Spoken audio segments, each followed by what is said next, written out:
সাতক্ষীরায় দ্বিতীয় পর্যায়ের উপজেলা নির্বাচন আগামী ২১শে মে ভোট গ্রহণের মাধ্যমে সম্পন্ন হতে যাচ্ছে। দ্বিতীয় পর্যায়ের নির্বাচনে সাতক্ষীরার দেবাহাটা, আশাশুনি এবং তালা উপজেলার ভোটারদের মাঝে প্রচার প্রচারণা চালাচ্ছেন প্রার্থীগণ। তারই ধারাবাহিকতায় তালা উপজেলার ধানদিয়া ইউনিয়নের ফুলবাড়ি হাই স্কুল মাঠে দোয়াত কলম প্রতীকের বিশাল জনসভা অনুষ্ঠিত হয়েছে। জনসভায় দোয়াত কলম প্রার্থী মাস্টার আমিনুল ইসলাম সাংবাদিকদের বলেন, আউযুবিল্লাহি মিনাশ শাইতানির রাজিম, বিসমিল্লাহির রহমানির রহিম।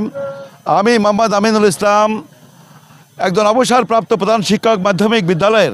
আমি এবার সাতক্ষীরা জেলার তালা উপজেলার চেয়ারম্যান প্রার্থী। আমার মার্কা দোয়াত কলম প্রতীক। আমি একজন শিক্ষক। আমি দেখেছি এখানে এই গ্রামাঞ্চলের শিক্ষার যে অবস্থা, সেই অবস্থা খুব ভালো নয়। কিন্তু এখন প্রাথমিক বিদ্যালয়ের ক্লাস 1-এর ছাত্রছাত্রীদেরকেও প্রাইভেট পড়তে হয়। এই ক্লাস টিচিং ব্যবস্থা ভালো নয়। আমার শিক্ষক হিসাবে আমি চেষ্টা করব যে দেশের শিক্ষা প্রতিষ্ঠানের সেই শিক্ষাকে প্রাতিষ্ঠানিক শিক্ষার মান বৃদ্ধি করে এখন ওই প্রাইভেট বা কোচিং এই কার্যক্রমের মধ্যে যুক্ত না থেকে শুধু ক্লাস টিচিংয়ের মাধ্যমেই যেন ছাত্রছাত্রীরা উন্নত এবং ভালো শিক্ষা গ্রহণ করতে পারে, সেটাই হবে আমার শিক্ষা অঙ্গনের শিক্ষার মান বৃদ্ধির প্রথম কার্যক্রম। আমি উপজেলা চেয়ারম্যান নির্বাচিত হলে এখানে যুব সমাজকে, সচল সুশীল সমাজকে সাথে নিয়ে এদের মাদক এবং এই জুয়া থেকে নিবৃত্ত করার জন্য কার্যকর ব্যবস্থা গ্রহণ করব ইনশাআল্লাহ।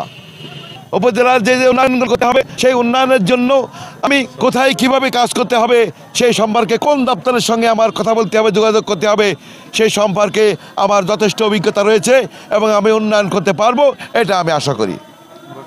আমি ভোটারদের কাছে আহ্বান জানাই, একটা দিন কষ্ট করে আপনারা ভোটের মাঠে আসুন।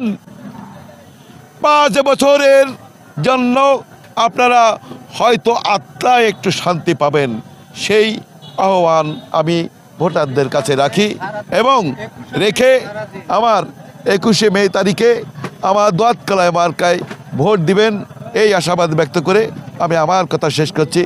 ধন্যবাদ সবাইকে।